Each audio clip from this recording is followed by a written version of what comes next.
നിങ്ങൾ രണ്ടാളും ഒറ്റയ്ക്കോ? അതും ഈ അവസ്ഥയിൽ? അല്ല, അല്ലിയുടെ സഹോദരൻ സമ്മതിക്കുമോ? കാര്യങ്ങൾ അറിഞ്ഞപ്പോൾ സെലിൻ അമ്പരപ്പോടെ ചോദിച്ചു.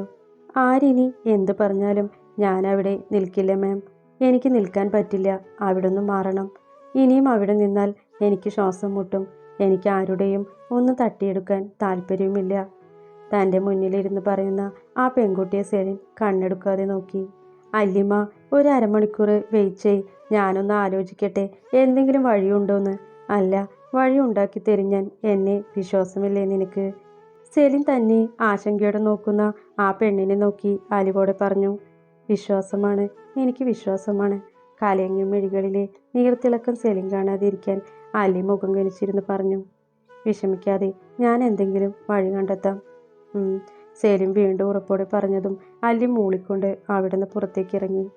എന്തായി മോളെ, മാഡം എന്തു പറഞ്ഞു? ഇന്നോ നാളെയോ ഒരു വീട് കിട്ടാൻ വല്ല വഴിയുമുണ്ടോ? രേണുകയോടും രാധുവിനോടും സംസാരിച്ചു നിന്ന് ബിന്ദു അവളെ കണ്ടതും തിരക്കി.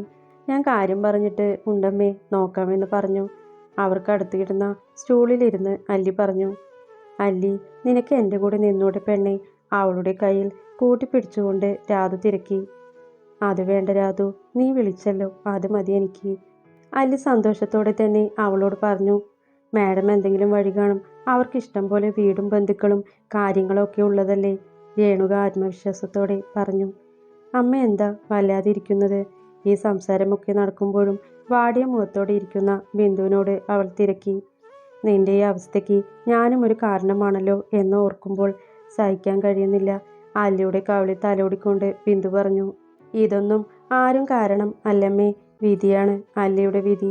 അത് ആരെക്കൊണ്ടും മാറ്റാൻ കഴിയില്ല. വേദന നിറഞ്ഞൊരു ചിരിയോടെ അല്ലി പറഞ്ഞു. ബിന്ദു ചേച്ചിയോട് മേഡം അകത്തേക്ക് ചെല്ലാൻ പറഞ്ഞു. അവിടെ ചായ ഉണ്ടാക്കി കൊടുക്കാനും ക്ലീനിങ്ങിനുമായി നിൽക്കുന്ന ശാന്തി സംസാരിച്ചിരിക്കുകയായിരുന്ന ബിന്ദുവിനോട് പറഞ്ഞു.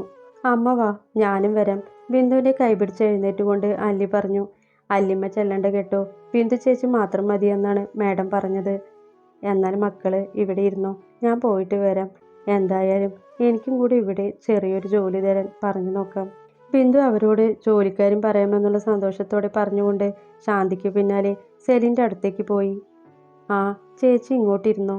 സെലിൻ ഇരിക്കുന്ന ഓഫീസ് റൂമിനുള്ളിലേക്ക് കയറി ചെന്ന ബിന്ദുവിനോട് ഇരിക്കാൻ പറഞ്ഞു അവർ. സെലിൻ തൻ്റെ മുന്നിലിരിക്കുന്ന ബിന്ദുവിൻ്റെ മുഖത്തേക്ക് തന്നെ അല്പനേരം നോക്കിയിരുന്നു. എന്താ മാഡം, എന്നോട് സംസാരിക്കുന്നുണ്ടെന്ന് പറഞ്ഞിട്ട്? സെലിൻ്റെ വല്ലായ്മയോടെയുള്ള ഇരിപ്പ് കണ്ട് ഒടുവിൽ ബിന്ദു അങ്ങോട്ട് ചോദിച്ചു.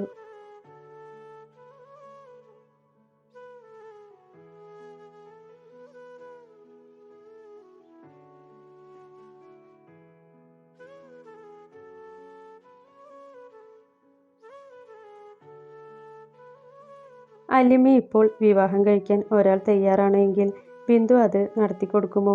സെലിൻ ഒറ്റ ശ്വാസത്തിൽ ചോദിച്ചു. എന്താ മാഡം, കളിയാക്കിയതാണല്ലേ? ബിന്ദു ഒരു ചിരിയോടെ തിരക്കി. കളിയാക്കാൻ വേണ്ടി പറയുന്നതാണോ ബിന്ദു ഒരു വിവാഹകാര്യം? സെലിൻ ചൊടിയോടെ തിരക്കി. പിന്നെ ഞാനെന്താ മാഡം ചോദിക്കേണ്ടത്? വിവാഹബന്ധം അവസാനിപ്പിച്ചു വന്ന 5 മാസം ഗർഭിണിയായ ഒരു പെൺകുട്ടിക്ക് വിവാഹം എന്ന് പറയുമ്പോൾ അത് കളിയാക്കാൻ വേണ്ടിയെന്ന് തോന്നില്ലേ? നിറഞ്ഞു വന്ന കണ്ണുകൾ ബിന്ദു അമർത്തി തുറച്ചുകൊണ്ട് സെലിനോട് ചോദിച്ചു. എന്നാൽ ഇത് കളിയാക്കിയതല്ല, സത്യമായൊരു കാര്യമാണ്. അവളെ, നിങ്ങളുടെ അല്ലിയെ അത്രമേൽ ഇഷ്ടമുള്ള ഒരുവൻ ഏതവസ്ഥയിലും അവളെ ഇരു കൈ നീട്ടി സ്വീകരിക്കാൻ തയ്യാറാണ്. അവളെ ആ ഒരുവന് കൈപിടിച്ചു കൊടുക്കാൻ ബിന്ദു തയ്യാറാണോ? അതാണ് എനിക്ക് അറിയേണ്ടത്. പറഞ്ഞു കഴിഞ്ഞ ചെയറിൽ ചാഞ്ഞിരുന്ന സെലിൻ മറുപടി അറിയാൻ ബിന്ദുവിനെ നോക്കി. മാഡം പറയുന്നതൊന്നും എനിക്ക് മനസ്സിലാവുന്നില്ല. എൻ്റെ അല്ലിയെ സ്വീകരിക്കുമെന്ന് പറയുമ്പോൾ അവളുടെ കുഞ്ഞോ? അതിനെ വിട്ട് എൻ്റെ മോള് വരുമോ? വേദന നിറഞ്ഞ ശബ്ദത്തിൽ അവർ തിരക്കി. അതിന് കുഞ്ഞിനെ സ്വീകരിക്കില്ല എന്ന് ഞാൻ പറഞ്ഞു ബിന്ദു. അല്ലിയെ പ്രാണനായി കാണുന്നവൻ അവൾക്കുള്ളിൽ ഉരുവായ ആ കുഞ്ഞു ജീവനെ വിട്ടുകളയുമോ ബിന്ദു? ഇന്ന് അവൻ അല്ലിയേക്കാളും വിലമതിക്കുന്നത് ആ കുഞ്ഞിനെയാണ്. അവൾക്കൊരു ഭർത്താവാൻ ആർക്കും പറ്റും ബിന്ദു. പക്ഷെ ആ കുഞ്ഞിന് ജന്മം കൊണ്ട് അല്ലെങ്കിലും കർമ്മം കൊണ്ട് അച്ഛനാവാൻ ആ ഒരുവനെ കഴിയൂ. ആ കാര്യത്തിൽ മറ്റാരേക്കാളും ഉറപ്പ് എനിക്ക് തരാൻ പറ്റും, സെലിൻ ഉറപ്പോടെ പറഞ്ഞു. മാഡം, അല്ലി സമ്മതിക്കില്ല. അവളോട് ഇത് പറയാൻ പോലും എനിക്ക് പേടിയാണ്. ബിന്ദു വല്ലായ്മയോടെ, അതിലേറെ അല്ലി ഈ കാര്യം അറിയുമ്പോഴുള്ള പ്രതികരണം ഓർത്ത് പേടിയോടെ അവരോട് പറഞ്ഞു. അവളെ എതിർക്കും ബിന്ദു, നിങ്ങളെപ്പോലെ തന്നെ എനിക്കും ആ കാര്യത്തിൽ ആശങ്കയുണ്ട്, ആലോചനയോടെ സെലിൻ പറഞ്ഞു. പിന്നെ ഞാൻ എന്തു ചെയ്യും? അവളോട് ഈ കാര്യം ഞാൻ ഇങ്ങനെ പറയും? ഒരിക്കൽ അവളെ നിർബന്ധിച്ചൊരു വിവാഹത്തിൽ കൊണ്ട് ചാടിച്ചിട്ട് അതിൽ നിന്ന് എൻ്റെ കുഞ്ഞിന് വേദന മാത്രമേ ഉണ്ടായുള്ളൂ. അങ്ങനെയുള്ളപ്പോൾ ഞാൻ എന്താ വേണ്ടേ? ബിന്ദു വിങ്ങലടക്കി ചോദിച്ചു. അവളോട് ബിന്ദു ഇത് പറയൂ. ആദ്യമൊക്കെ അവൾ എതിർക്കും. അവളുടെയും കുഞ്ഞിൻ്റെയും സുരക്ഷിതത്വമൊക്കെ പറഞ്ഞ് നമുക്ക് പതിയെ അവളെ വഴിക്ക് കൊണ്ടുവരാം. കുഞ്ഞിന് വേണ്ടി അവൾ സമ്മതിക്കും, എനിക്ക് ഉറപ്പുണ്ട്.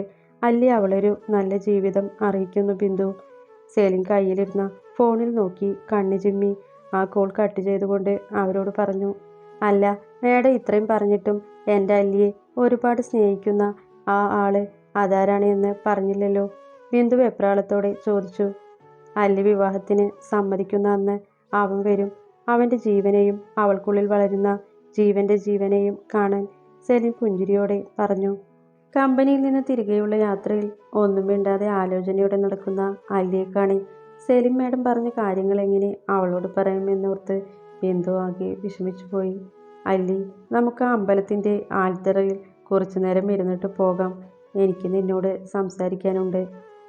അവളോട് വീട്ടിൽ ചെന്നാൽ സംസാരിക്കാനാവില്ലെന്ന് അറിയുന്നതിനാൽ എന്തൊക്കെയോ ചിന്തിച്ചുറപ്പിച്ചുകൊണ്ട് ബിന്ദു പറഞ്ഞു. സെലിൻ വീട് കിട്ടുന്നതിനെക്കുറിച്ച് അമ്മയോട് എന്തു പറഞ്ഞു എന്ന് അറിയാനുള്ള ത്വരയോടെ അല്ലിയും സമ്മതിച്ചുകൊണ്ട് ആ തിണ്ണയിൽ കയറിയിരുന്നു. എന്താ അമ്മ? സെലിൻ മാം എന്താ പറഞ്ഞത്? വീടിൻ്റെ കാര്യമൊക്കെ അമ്മയോട് പറഞ്ഞിട്ടുണ്ട് എന്നാണല്ലോ പറഞ്ഞത്. ആൽത്തറയ്ക്ക് മുന്നിലെ റോഡിനപ്പുറം ചെറിയ കുട്ടികൾ ക്രിക്കറ്റ് കളിക്കുന്നുണ്ട്. അതിൻ്റെ വിളിയും ബഹളമൊക്കെ അവിടെ ഉയർന്ന് കേൾക്കുന്നുണ്ട്. അമ്മ, ബിന്ദു ചിന്തയിൽ ആഴ്ന്നിരിക്കുന്ന കണി അല്ലി ഇത്തിരി ഉച്ചത്തിൽ വിളിച്ചു. ആ. ബിന്ദു ആ ഞെട്ടലോടെ മുഖമുയർത്തി അവളെ നോക്കി.